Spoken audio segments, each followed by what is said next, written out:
Așa. Ușor, așa. Bravo, fiule, bravo. M-a întors și invers. Cu corul, dar stai să mă dezbrac.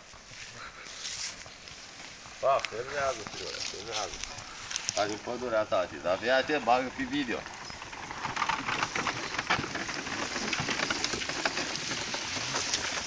Bă, fie că mă vrea să se dea filmat, la urmă.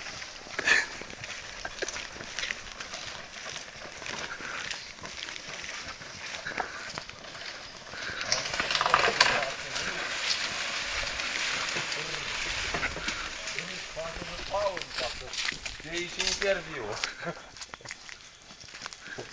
Cât ați dat pe lemni? Toți banii. Toți banii? Da. Știi că ești la furat? Nu, s-a completat. Activezi de seară la știri. Tineret. Ce mă bagi? Bravo, fiule, asta te vreau.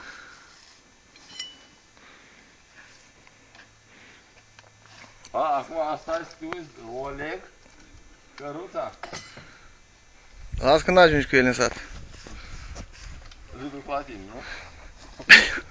Ca să te scăpi.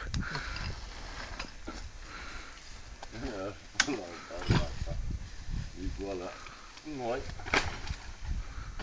A spune coasa. Mă, mă mai filmează,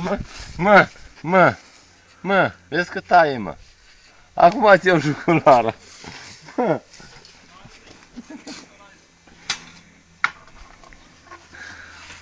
Sară, băi, vreau să mă văd pe net, băi.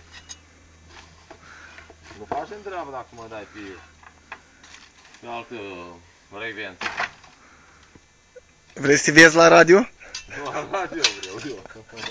Ia uzi, mă, vrea să vadă la radio, Isa. Să zic că ăla nu e de Gheorghe Andreu, fără lemne. Așa, ia să o cești eu aici. O să te mai poși pe tine în pula ta. O, băi, da, faci filmări, tu, faci fotomodel aici, mă? A, vine și fotomodel. Ai biletul, pula. E bun că n-am berit capul. Deci un fotomodel nu-mi la așa, mă.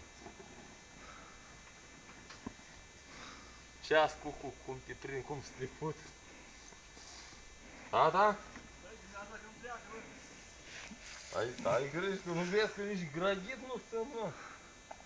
Uite, acum să mă spui sus, să văd cum arată. Pa, pa! Te pup cu curul de ăsta. Hai să mergem, bă. Ciao, ciao!